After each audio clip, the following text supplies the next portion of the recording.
আজকের জাতীয় পত্রিকার নিউজ হলো চৌধুরী আব্দুল্লাহ আল মামুন সাহেব বাংলাদেশের সর্বশেষ আইজিপি মানে পুলিশ প্রধান এত ভালো সার্ভিস দিছে যে ওনার মেয়াদ শেষ হয়ে যাওয়ার পরে আবার অতিরিক্ত আরেক মেয়াদ ওনাকে দায়িত্ব দেওয়া হয়েছিল।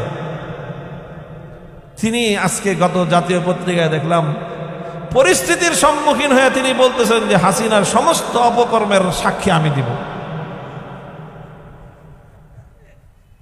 অথচ এই শেখ হাসিনা তাকে কত কিছু দিছে, পুলিশের আইজিপি বানাইছে, মেয়াদ শেষ, তারপরে আবার অতিরিক্ত আরেক মেয়াদ দিছে।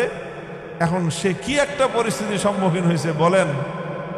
এই পরিস্থিতির একটু দুঃখ কষ্ট থেকে বাঁচার জন্য সে এখন সেই শেখ হাসিনার বিরুদ্ধে সে সাক্ষী দিবে, তার সমস্ত অপকর্মের সাক্ষী সে দিয়ে শেখ হাসিনা সমস্ত খুন গুমের সব কিছুর বিপক্ষে সে নিজে সাক্ষী দিবে মর্মে গতকালকে সে আদালতে বলেছে।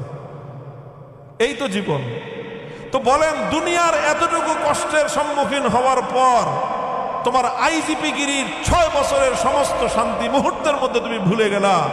আল্লাহর কসম খেয়ে বলি, মালাকুল মাউতকে দেখার পর দুনিয়ার প্রত্যেকটা মানুষ এর চেয়ে লক্ষ কোটি গুণ বেশি মানুষ অনুভব করবে যে আমার সারা জিন্দগিতে আমি যা কিছু করেছি এই সব বৃথা, সব মিছা।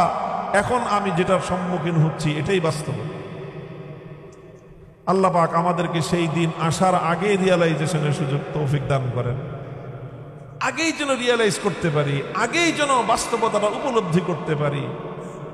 আল্লাহ পাক কোরআনে পাকের মধ্যে আমাদেরকে এই কথাটাই বলছেন, দেখো খালি ওই নগদ বাকির হিসাব মিলায় না, চূড়ান্ত হিসাব মিলাইবা। চূড়ান্ত বাস্তবতাটা কি? চূড়ান্ত বাস্তবতাটা কি? শেষ পরিণামটা কি? ওয়াত্তাকু ইয়াওমান তুরজাউনা ফীহি ইলাল্লাহ সুম্মা তুওয়াফা কুল্লু নাফসিম মা কাসাবাত ওয়া হুম লা ইউজলামুন। এমন একটা দিনের ভয় রেখে জীবনের প্রতিটা কদম ফেলবে যেই দিনটা তোমাকে জীবনের সব কিছুর হিসাব আল্লাহর কাছে দিয়ে তারপরে জীবনের বাস্তবতার সম্মুখীন হতে হবে। যে আমরা যে মানুষ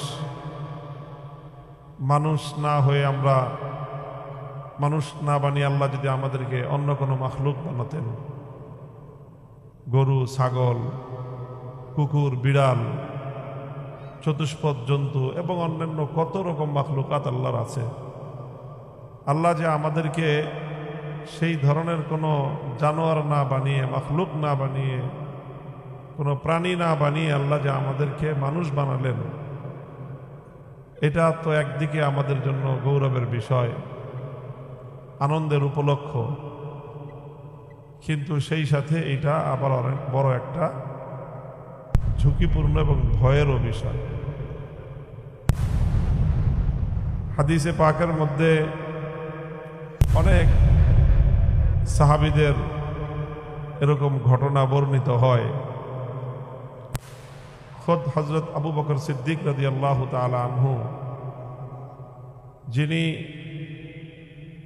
নবীদের প্রতি নবীদের পরেই সমস্ত মানব জাতির মধ্যে সর্বশ্রেষ্ঠ মানুষ, যিনি আবু বকর সিদ্দিক রাদিয়াল্লাহু আনহু, আল্লাহর নবী মুহাম্মদ সাল্লাল্লাহু আলাইহি ওয়াসাল্লামের সবচেয়ে নিকটতম ব্যক্তি, কত উঁচু মর্যাদার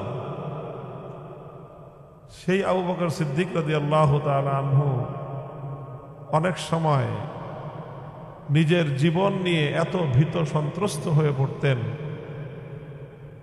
যে তিনি একটা মরা ঘাসের টুকরা নিয়ে, একটা ঘাস, যেই ঘাসের তেমন কোনো দাম নাই, মূল্য নাই, মূল্যহীন একটা ঘাস রাস্তাঘাটে জন্ম নেয়, পড়ে থাকে, আবার সেই ঘাসটা যদি মরে যায় আরো মূল্যহীন হলো।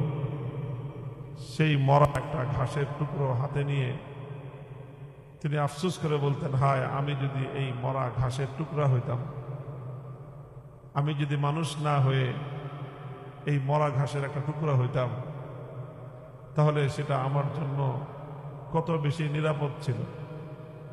কারণ এখন তো আমি মানুষ, আমার তো আল্লাহর কাছে হিসাব দিতে হবে, জীবনের হিসাব।